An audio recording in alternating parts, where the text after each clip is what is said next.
It's Thursday, the 28th of August. Welcome to the President's Daily Brief.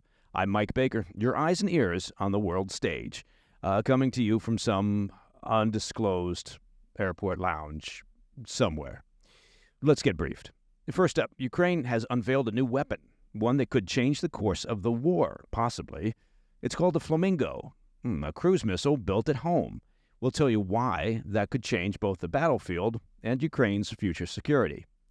Later in the show, the IDF, the Israeli Defense Force, expands its probe into the Nasser Hospital strike, raising new questions about the chain of command.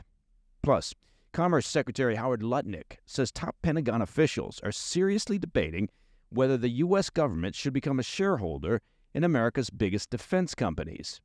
Because, well, if any entity is the picture of efficiency and budget discipline and nimbleness, well, it would be the U.S. government. So why not give it the opportunity to help run commercial businesses? And in today's Back of the Brief, we'll have the details on the shooting at a Catholic school in Minneapolis, another school shooting. But first, today's PDB Spotlight. I want to start today with a story that flew under the radar but has massive implications for the war in Ukraine. Kyiv has just unveiled a weapon that could change the direction of its fight with Russia. It's called the FP5, nicknamed the Flamingo, because every weapon needs a cool nickname. It's Ukraine's first domestically built long-range cruise missile with the ability to hit targets nearly 1,900 miles away, putting it deep inside Russian territory. President Zelensky announced last week that the Flamingo has passed successful testing and will enter mass production this winter. The missile is built by the Ukrainian defense startup Firepoint. It carries a warhead weighing more than a ton and strikes with enough force to punch through hardened targets before detonating. For comparison, that's about twice the payload of a U.S. Tomahawk cruise missile and with nearly double the range, putting almost all of Russia's critical infrastructure within reach. Ukrainian officials say production is already underway at 1 missile per day, with plans to ramp up to 7 per day by October, meaning Kyiv could be cranking out as many as 2,500 missiles a year if my math is somewhat correct. An interesting note about the nickname: early prototypes reportedly came off the assembly line painted pink due to a manufacturing mishap, thereby earning the nickname Flamingo. But while the name of the weapon might not strike fear into the hearts of Ukraine's enemies, it does represent a serious shift in Ukraine's military capability. This is the first time that Kyiv has been able to field a domestically produced strategic range missile of this scale. Now, before I explain why this is potentially such a big deal, it's worth noting that talk of game-changing weapons should always be met with a bit of skepticism. History is full of so-called miracle weapons that promised to turn the tide of war but fell short. But in this case, Ukraine's Flamingo stands out, not just because of its range and payload, but because it's one of the first strategic systems that Kyiv can produce and deploy entirely on its own terms. It frees Ukraine from the political strings attached to Western-supplied weapons. Washington has restricted the use of American ATACMS against targets inside Russia, and Germany has resisted sending its Taurus missiles, citing fears of escalation. The Flamingo doesn't have those limitations. Kyiv can decide, on its own, how and when to deploy it. The autonomy is strategically significant because it means Russia can no longer count on Washington or Berlin or the UK to act as a brake on Ukraine's long-range strike capability. Second, the Flamingo is a game-changer in terms of sheer destructive power. Military analysts point out that its combination of speed, weight, and payload make it far deadlier than the drones and smaller cruise missiles Ukraine has largely relied on up to this point. Even if Kyiv produced only 30 to 50 a month, experts say the stockpile would have, quote, tangible effects on the war, allowing Ukraine to strike at fuel depots, air bases, and command nodes that sustain Russia's invasion. But the impact goes beyond the current battlefield. The Flamingo could transform Ukraine's long-term security. If Kyiv eventually fields several thousand of these weapons, it could put at risk a quarter of Russia's economic output by threatening refineries and power plants, factories, and transport hubs concentrated around Moscow and other industrial regions. The logic is simple. If Ukraine can credibly threaten to cripple Russia's economy within days, it creates a deterrent powerful enough to make future aggression far less likely. So one could argue the Flamingo is not just about winning today's war, it's about shaping tomorrow's peace. Of course, questions remain. Russia has invested heavily in layered air defenses. The The effectiveness of the Flamingo will depend on how well Ukrainian intelligence can map those defenses and exploit gaps. Success will also hinge on whether Kyiv can actually meet its ambitious production targets, a tall order for a country fighting a war and sustaining constant bombardment of its industrial base. Still, the unveiling of the Flamingo marks a milestone. It shows that after 3.5 years of full-scale war, Ukraine's defense industry is not only surviving, it's innovating and adapting. And it signals to Moscow and to Kyiv's allies that Ukraine still intends to chart its own course in this war. All right, and coming up after the break, the IDF expands its probe into the Nasser Hospital strike, and the Pentagon debates taking equity stakes in America's biggest defense contractors. I'll be right back. Hey, Mike Baker here. Let me take just a moment of your time to talk about protecting your hard-earned assets. Now, you've probably looked around out there in the big wide world and you said to yourself, there seems to be a little turmoil in the economy. Well, you wouldn't be wrong. Trade wars and tariffs back and forth, a U.S. Federal Reserve that seems a bit at odds with the White House, volatile stock market. Well, you get the picture. It's at times like these when it's important to think about your assets and how to protect them. And one way to do that is through diversification. And I'm here to suggest that you consider diversifying with gold from the Birch Gold Group. They're the precious metals specialists. You see, in times of economic stagnation or global uncertainty, gold has long been considered a safe haven. And Birch Gold makes it incredibly easy for you to diversify some of your savings into gold. If you have an IRA or maybe an old 401k, you can convert that into a tax-sheltered IRA in physical gold. Or, like a lot of folks, you can just buy gold to store safely at home. First, you want to get yourself educated, and Birch Gold can send you a free information kit on gold. Just text PDB to the number 989-898. Again, text PDB to the number 989-898. Welcome back to the PDB. New findings from Israel's preliminary probe into Monday's strike on the Nasser Hospital in southern Gaza say Hamas had installed a surveillance camera on the medical plaza's grounds, setting off the chain of events that ended in the fatal strikes. According to the ongoing investigation, Israeli troops from the Golani Brigade identified the camera and believed it to be monitoring IDF movements.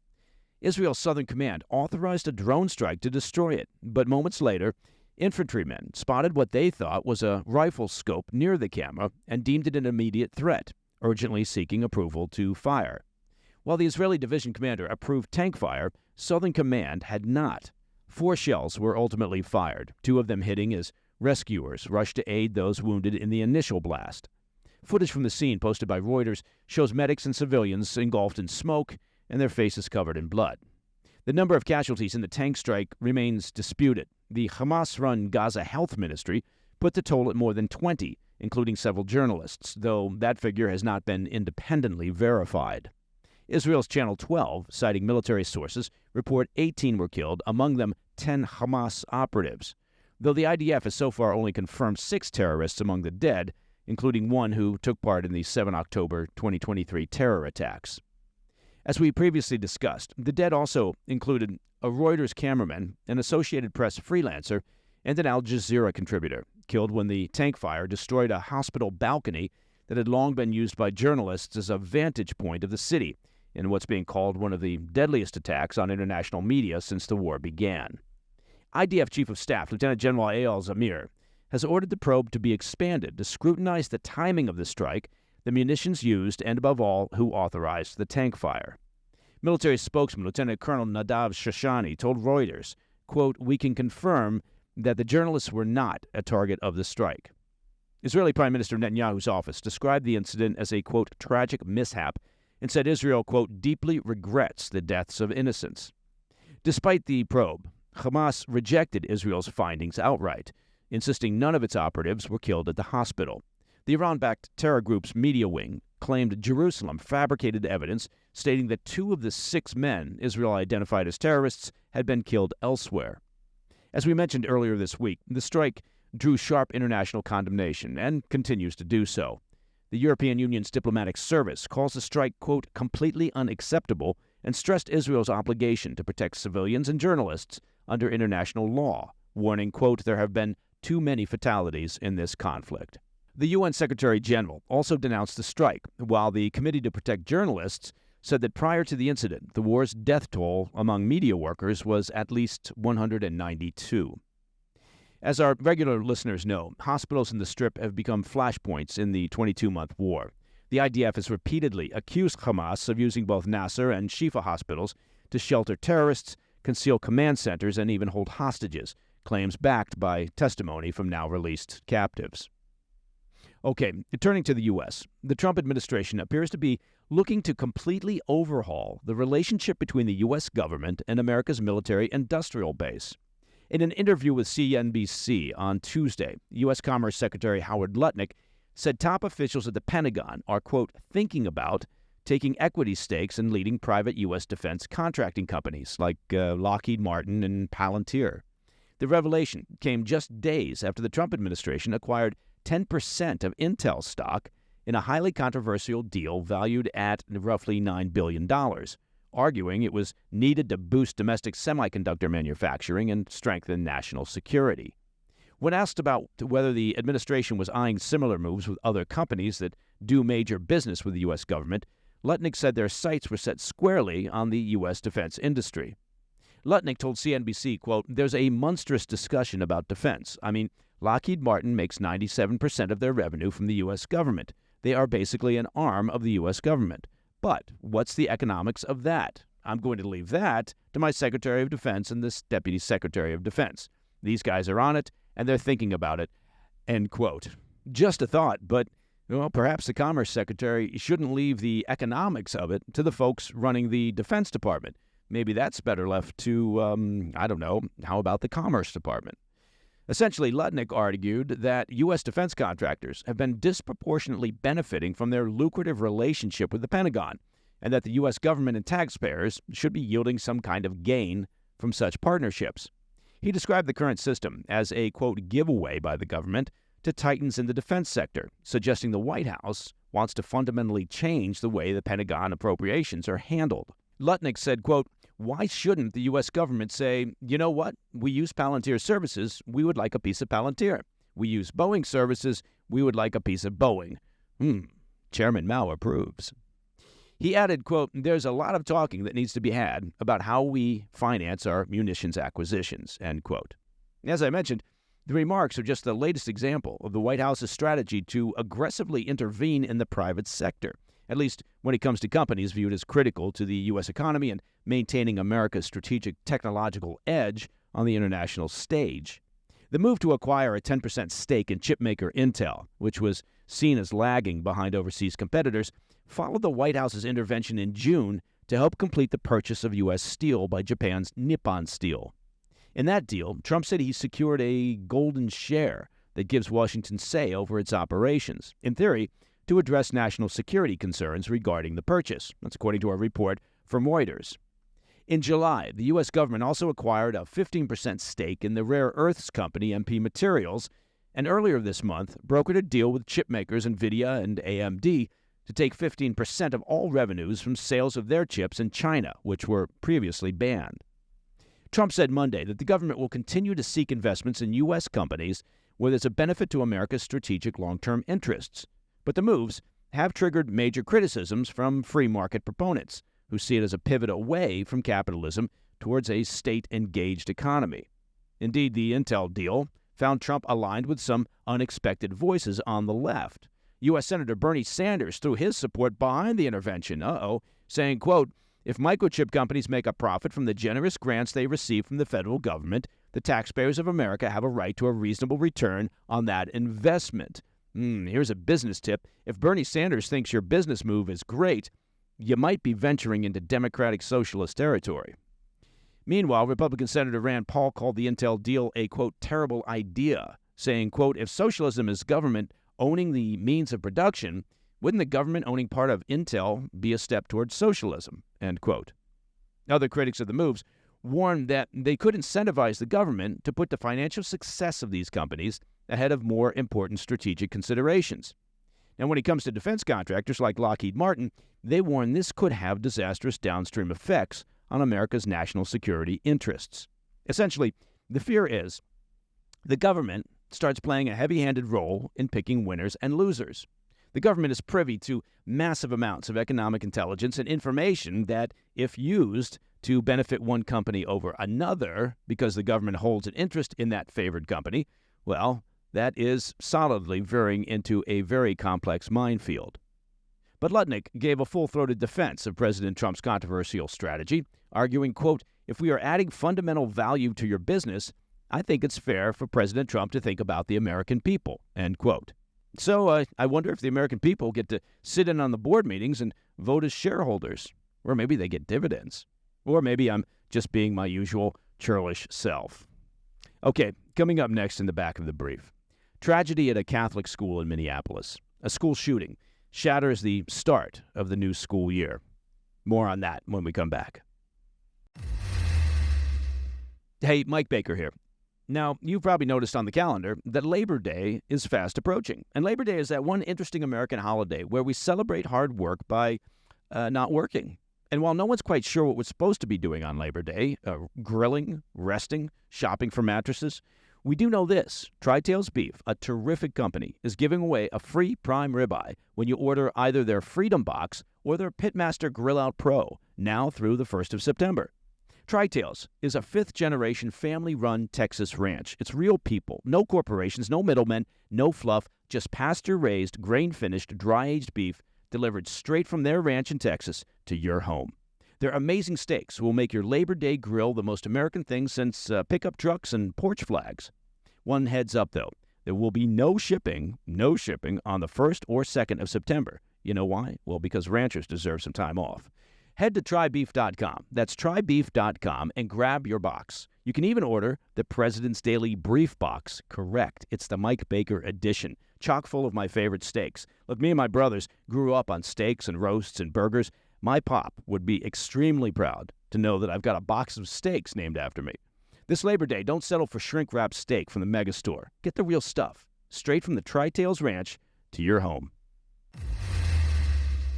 In today's Back of the Brief, I want to turn to the sad tragedy that unfolded at a Minneapolis Catholic school on Wednesday morning when a gunman opened fire on students attending a mass on their third day of school, killing 2 children and wounding at least 17 others. The shooting occurred at the Annunciation Church and Catholic School in South Minneapolis at around 8:30 a.m. on Wednesday morning, when the shooter fired dozens of rounds through the school's chapel windows at students sitting in pews before taking his own life. Authorities said the children killed were 8 years old and 10 years old. The shooter reportedly used a rifle, a shotgun, and a pistol to carry out the killings and had barricaded at least 2 of the chapel doors from the outside using 2x4 planks. As of Wednesday afternoon, local hospitals said they were treating 14 children and 2 adults for gunshot wounds. 2 reportedly remain in critical condition. FBI Director Kash Patel said the case was being investigated as an act of domestic terrorism and a hate crime targeting Catholics, according to a report from Reuters. Authorities have not yet released a motive for the shooting, but Patel identified the killer as 23-year-old Robin Westman. According to court records, Westman changed his name in 2020 from Robert to Robin on the grounds that he identified as a female. While all the facts are still coming in, law enforcement sources told the New York Post they're investigating a series of disturbing videos posted by Westman on YouTube in the hours before the massacre. The videos are a descent into what appears to be utter madness, showcasing the profoundly psychotic mind of the killer, detailing his deep obsession with mass shooters and fantasies about killing children. According to the New York Post, in one 20-minute video, a person believed to be Westman flips through a handwritten journal that's nothing short of, well, deranged. He confesses his admiration for Adam Lanza, who carried out the 2012 Sandy Hook massacre that left 20 first-grade students and 6 adults dead, calling it his, quote, favorite. He also details his decision to target the Annunciation Church, where his mother reportedly worked until her retirement in 2021. According to the Post, a second video showcased a cache of weapons, including a semi-automatic rifle and a shotgun, which were covered in writing. Magazines were scrawled with statements like, "For the children, kill Donald Trump, and 6 million wasn't enough," a reference, of course, to the Holocaust. Authorities said the shooter did not have an extensive criminal history. Law enforcement found a smoke bomb at the scene and were also searching what is believed to be the shooter's car for more evidence. The Annunciation Church and Catholic School is a private elementary school with roughly 395 students covering preschool through 8th grade. The school year had only just begun on Monday. Minneapolis Police Chief Brian O'Hara told reporters Wednesday, quote, "This was a deliberate act of violence against innocent children and other people worshiping. The sheer cruelty and cowardice of firing into a church full of children is absolutely incomprehensible," end quote. Well, he's absolutely right. And that, my friends, is the President's Daily Brief for Thursday, the 28th of August. If you have any questions or comments, please reach out to me at pdb@thefirsttv.com. And to listen to the show ad-free, just become a premium member of the President's Daily Brief by visiting pdbpremium.com. I'm Mike Baker, and I'll be back later today with the PDB Afternoon Bulletin. Until then, stay informed, stay safe, stay cool. Hey, Mike Baker here. Now, let's be honest. Most of us, on occasion, or, well, maybe often, are tired, maybe stressed, or dealing with some kind of pain, particularly from like a workout, right? And what do? Well, we power through, typically, because the last thing we want is yet another prescription taking up space in the medicine cabinet. Well, that's why I'm glad I found CB Distillery. Look, their CBD products are helping so many people, myself included, sleep better, feel more relaxed, and ease everyday pain. And the best part, well, it's all made with premium quality natural ingredients. They've got a full range of solutions for stress, sleep, pain after exercise, and even CBD for pets, so Fido and Snowball can get in on the action. Their Soothing Relief Balm is a huge customer favorite, and so are their sleep products. I use the Relief Balm after a workout because, frankly, at my age, workouts always involve some level of pain, and it definitely does the job. So if you're tired of being tired and stressed, or you just want to feel better in your body, well, check out CBD from CB Distillery.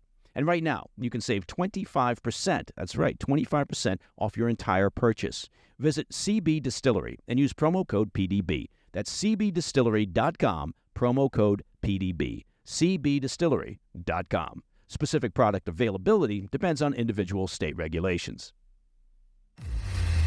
Hey, thanks for tuning in. If you enjoyed this video, don't forget to hit that like button and leave a comment, a really positive, nice, and kind comment. That would be appreciated.